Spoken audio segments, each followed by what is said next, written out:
जबलपुर के रांची थाना क्षेत्र में रहने वाले छात्र बदमाश संजू पटेल को गिरफ्तार करते हुए कारागार में निरुद्ध कराया गया है।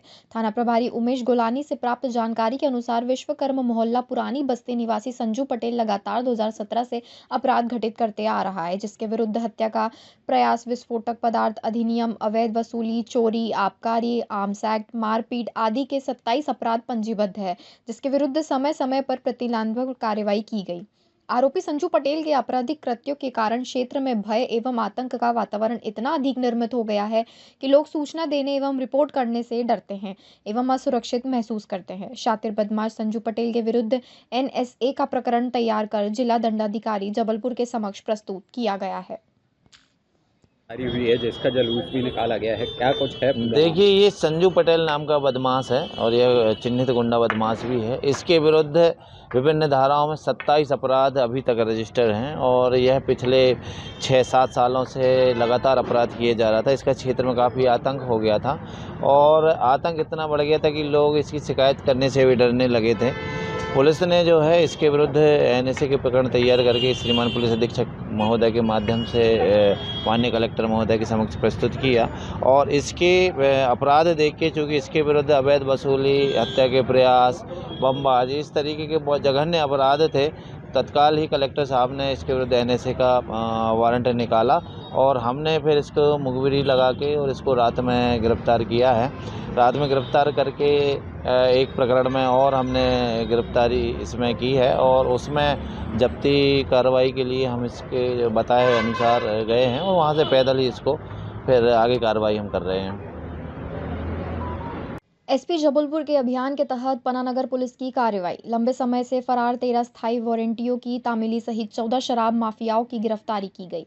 जबलपुर पुलिस अधीक्षक संपत उपाध्याय के द्वारा जिले में फरार वारंटियों की धरपकड़ और शराब माफियाओं के विरुद्ध अभियान को लेकर पनानगर थाना प्रभारी विपिन तंबाकड़ ने बताया कि पनानगर पुलिस के द्वारा एक हफ्ते में करीब 13 स्थायी वारंटियों की तामीली कराई गई। साथ ही थाना क्षेत्र में अवैध शराब के तस्कर और 14 माफियों के विरुद्ध प्रकरण दर्ज करते हुए 14 शराब माफियों के विरुद्ध कार्रवाई करते हुए गिरफ्तारी की गई। इस दौरान भारी मात्रा में शराब जब्त की गई, जहां मंगलवार शाम 7 बजे थाना प्रभारी विपिन ताम्रकर ने बताया कि पुलिस अधीक्षक के निर्देश अनुसार वारंटियों और शराब माफियों के विरुद्ध थाना क्षेत्र में लगातार कार्रवाई की जा रही है।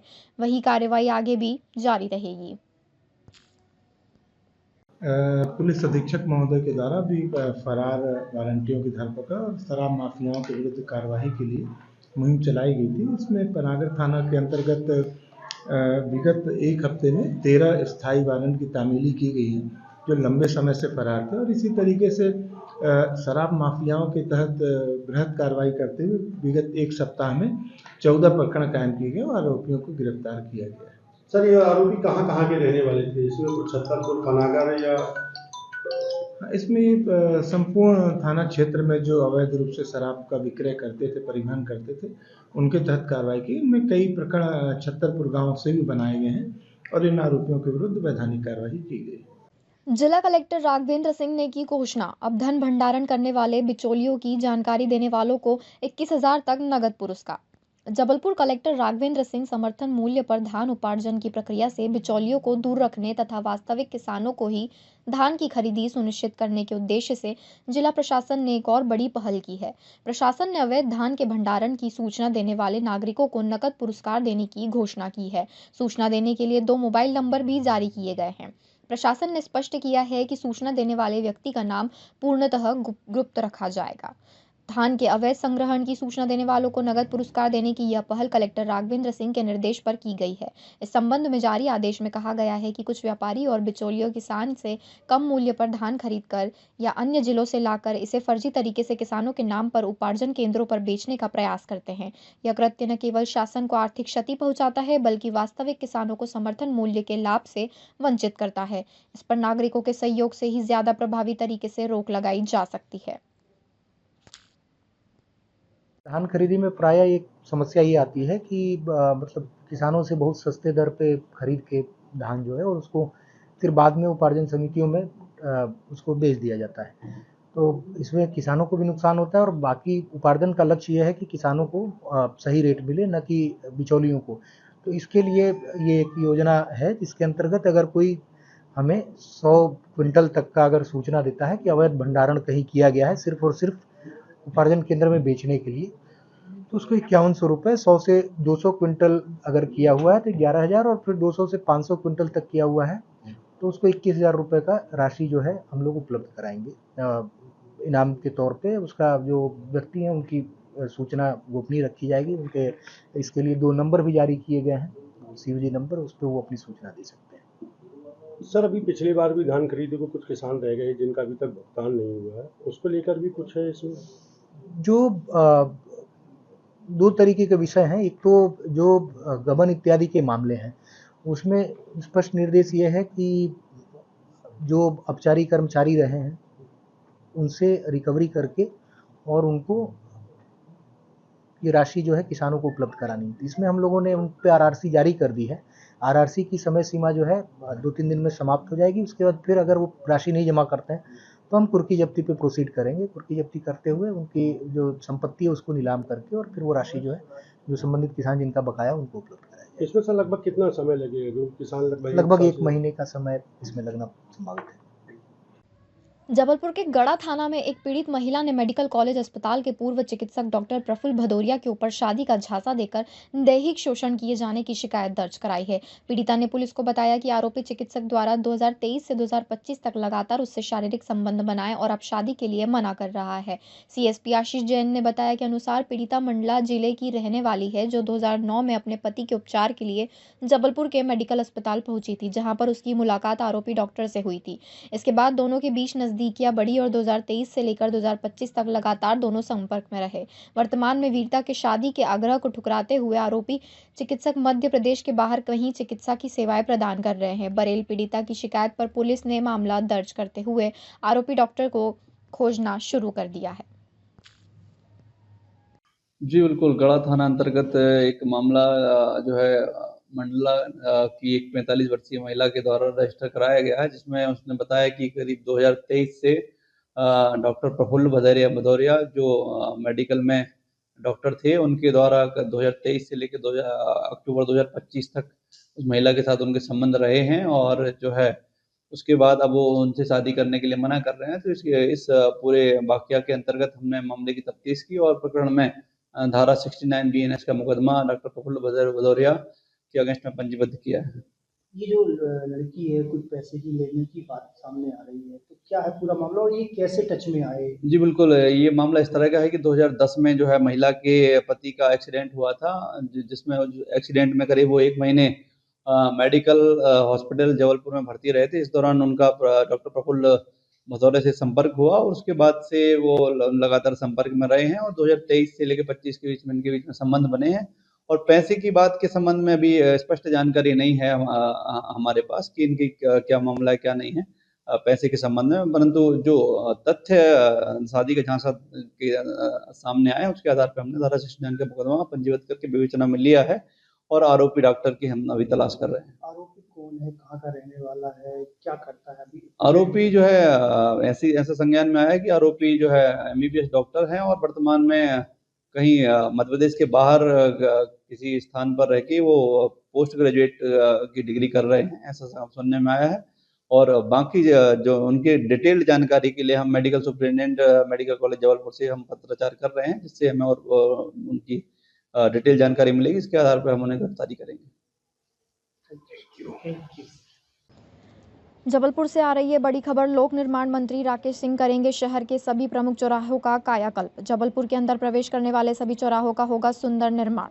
नगर निगम और AQI फंड के जरिए कराया जाएगा चौराहों का निर्माण और सौंदर्यकरण। शहर के लगभग 1 दर्जन से ज्यादा चौराहों का होगा सौंदर्यकरण एवं निर्माण। जबलपुर से शुरू होगा यह नवाचार, सफल रहा तो जरूरत के हिसाब से पूरे प्रदेश में किया जाएगा इसी तरह काम। रायसेन जिले के बरेली में पुल टूटने को लेकर बोले मंत्री राकेश सिंह। चीफ इंजीनियर गोपाल सिंह की अध्यक्षता में 3 सदस्यीय समिति बनाई गई है, जो 7 दिवस में घटना की जांच रिपोर्ट पेश करेंगी। जांच रिपोर्ट आने के बाद होंगी दोषी अधिकारियों पर कार्रवाई। घटना के बाद विभाग में एक अधिकारी को कर दिया है सस्पेंड। देखिए, मध्य प्रदेश में डॉक्टर मोहन यादव जी के नेतृत्व में विकास कार्यों की श्रृंखला लगातार चल रही है। हमारा अपना जबलपुर, जिसके बारे में लोगों के मन में बहुत आक्रोश, दुख, तकलीफ हुआ करती थी कि इसके साथ न्याय नहीं हुआ, मुझे लगता है कि अब विकास की धारा यहाँ पर प्रवाहित हो रही है। आज हम जबलपुर में चौराहों के लिए निकले हैं और मुझे कहते हुए बहुत खुशी है कि जबलपुर का जो एंट्री पॉइंट है, अंधमुख बधिरवाला जो चौराहा है, उसे एक बहुत ही खूबसूरत चौराहे के रूप में विकसित किया जाएगा। वहां पर भेड़ाघाट की प्रतिकृति भी होगी, जिसमें बाकायदा प्रतीक स्वरूप में पानी बहता हुआ भी दिखाई देगा और सुंदर लाइट्स के साथ साथ ग्रीनरी होगी और कुल मिलाकर शहर में प्रवेश के साथ ही एक बहुत सुंदर शहर में प्रवेश कर रहे हैं, इसका एहसास होगा। उसके बाद त्रिपुरी चौक है, उसका भी विकास उसी तर्ज पर करेंगे और यहाँ आदि शंकराचार्य चौक जहाँ हम लोग खड़े हैं, ये बहुत ही सुंदर चौराहे का विकास इसका भी होने वाला है। आदि शंकराचार्य जी के उनकी प्रतिमा तो नहीं, क्योंकि उसमें मर्यादा का पालन होना चाहिए, लेकिन प्रतीक स्वरूप में उनका कुछ चिन्ह यहाँ पर होगा और उसके साथ साथ बहुत सुंदर फाउंटेन यहाँ पर लगेंगे, जिनमें कलर्ड लाइट्स होंगी, ग्रीनरी होगी और ऐसे पौधे लगाएंगे जो सीजनल नहीं होंगे, जो 12 माह चलने वाले पौधे होंगे। तो ये बनेगा। फिर रामपुर चौराहा होगा। इसके साथ साथ शहर के सभी जो एंट्री पॉइंट हैं, उन सभी में वो दमोनाका चौराहा हो या फिर शहर के जहां जहां से भी प्रवेश हो रहा है, उन सभी चौराहों को विकसित किया जाएगा। पश्चिम विधानसभा क्षेत्र के लगभग 5 चौराहे हम ले रहे हैं। शास्त्री ब्रिज चौराहा जो है, ये एक बहुत ही सुंदर स्वरूप में पूरा शास्त्री ब्रिज ही आएगा, जहां पर आने के बाद में बड़ा सुंदर अनुभूति होगी संस्कार धानी को लेकर। वो वहां पर अच्छा सुंदर निर्मित होगा। कचपुरा वाला जो पुल है, उसको भी काफी सुंदर तरीके से बनाया जाएगा और इस तरह से हम कह सकेंगे कि जबलपुर में प्रवेश के साथ ही बहुत सुंदर एहसास होने वाला है। डॉक्टर मोहन यादव जी के नेतृत्व में AQI फंड के अंतर्गत जबलपुर नगर निगम इसका विकास करेगा और मुझे कहते हुए बहुत खुशी है कि ये शायद जबलपुर के लिए, जबलपुर की सुंदरता के लिए एक बहुत बड़ी सौगात होगी। वैसा भी ये देखा जाए कि चौराहों का विकास, देखिए अभी तो हम जबलपुर में बात कर रहे हैं और बाकी चूंकि ये अलग अलग जगहों पर अलग अलग तरह की योजनाएं बनती हैं, उनके आधार पर उनकी चर्चा और विकास के कार्य पूरे होते हैं। जबलपुर में ये सब होने जा रहा है। जहां तक विकास के कार्यों की बात है, कल लगभग 6,500 करोड़ रुपए का बजट लोक निर्माण विभाग ने जारी किया है। वो पूरे प्रदेश में माननीय डॉक्टर मोहन यादव जी के नेतृत्व में विकास के कार्य अनुपूरक बजट में शायद पहली बार होगा कि इतनी बड़ी राशि के साथ ये अनुपूरक बजट आया है और उसमें भी जबलपुर को लगभग 550 करोड़ रुपए की सौगात मिली है। एक फ्लाईओवर भी मिला है जो यहीं अनगढ़ महावीर मंदिर से लेकर और ग्रेडियर चौक होते हुए, बंदरिया तिराहा होते हुए साई मंदिर तक जाएगा, जिसका एक लेग उतरेगा हवाबाग कॉलेज की तरफ, एक लेग उतरेगा शक्ति भवन की तरफ और एक लेग उतरेगा रामपुर छापर की तरफ। ये भी अपने आप में एक सुंदर पुल बनेगा। तो हम इसके अलावा अलग अलग स्थानों में सड़कें कई सारी ली हैं और कुछ आरोबी भी जबलपुर जिले में लिए हैं। तो कुल मिलाकर ये विकास की जो यात्रा है, ये दिन प्रतिदिन तीव्र होने वाली है और बहुत जल्दी हमारे भीतर जो आक्रोश था जबलपुर को विकास को लेकर, मुझे लगता है कि अब वो सारा दूर होता जा रहा है। तत्कालीन कार्यवाही की, एक अधिकारी को उसमें सस्पेंड भी किया, उसमें 3 सदस्यीय एक चीफ इंजीनियर के नेतृत्व में जांच दल भी बन गया है। उसकी रिपोर्ट आने के बाद फिर आगे की कार्यवाही। सबको धन्यवाद। अपनी विभिन्न मांगों को लेकर लोको पायलट बैठे 48 घंटे की भूख हड़ताल पर। भारतीय rail all India loco running staff association के आह्वान पर अपनी विभिन्न मांगों को पूरा किए जाने को लेकर पूरे देश में लोको पायलट 48 घंटे का उपवास कर भूख हड़ताल पर बैठे हुए हैं। साथ ही साथ शिफ्ट बाय शिफ्ट ट्रेनों का संचालन भी उपवास रखते हुए लोको पायलट कर रहे हैं। इसी कड़ी में पश्चिम मध्य रेलवे में पदस्थ 500 लोको पायलट उपवास पर बैठे हुए, जहां उनकी जहाज मांगों को लेकर लोको पायलट से जानकारी साझा की गई। Pilot Sohan Kumar Nakhate Jabalpur all India loco running staff कोषाध्यक्ष जबलपुर ब्रांच। आज हम सारा रनिंग स्टाफ भारतीय रेलवे पे all India loco running staff central committee के आह्वान पर हमारी विभिन्न मांगों को लेकर 48 घंटे के उपवास पर बैठा हुआ है। 48 घंटे के उपवास के साथ में रेल संचालन भी कर रहा है और जो हमारी ये मांग है इसके लिए हम पूर्व से ही कई बार प्रशासन को लिखित मेमोरेंडम ज्ञापन वगैरह सौंप कर इसको समाधान करने का प्रयास किए शांतिपूर्ण तरीके से, लेकिन विकल्प अभी तक की हमारी समस्याओं का समाधान रेलवे प्रशासन ने अभी तक नहीं किया है, रेलवे बोर्ड ने किया है। इस समस्याओं के ऊपर running staff all India loco running staff ने प्रधानमंत्री से लेकर रेलवे मिनिस्टर से जोनल रेलवे तक सारी समस्याओं का विस्तारपूर्वक रखा है कि हमारी मांगे जायज़ है, स्थापना नियमों से सुसज्जित है, अतः इसमें देकर हिला हवाली न करें और रनिंग स्टाफ को तनाव में कार्य करने के लिए मजबूर न करें। आज इसी मांग को लेकर रनिंग स्टाफ 48 घंटे के हंगर पास में बैठा हुआ है और प्रशासन से हम अपील आपके माध्यम से अनुरोध करते हैं, निवेदन करते हैं, अनुनय करते हैं कि हमारी जायज़ मांगों को शीघ्रता पूरी करें। लगभग कितने लोको पायलट साल में चाहिए? जबलपुर डिपो में लगभग 537 स्टाफ है और 537 स्टाफ भूखे पेट रहकर रेल संचालन कर रहे हैं। रनिंग रूम में भी वो भोजन नहीं कर रहे हैं और वर्किंग में जा रहे हैं और घर में भी ये भोजन नहीं कर रहे हैं और भूखे पेट हम रेल का संचालन कर रहे हैं।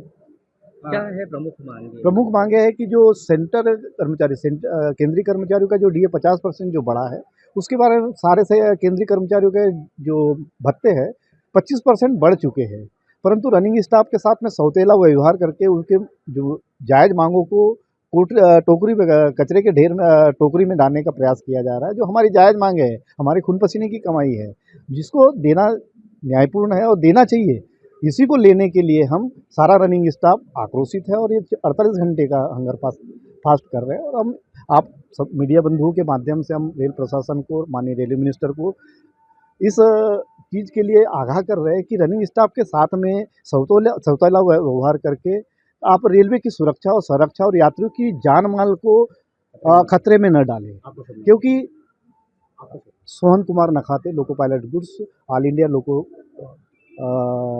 लोको रनिंग स्टाफ एसोसिएशन ब्रांच कोषाध्यक्ष।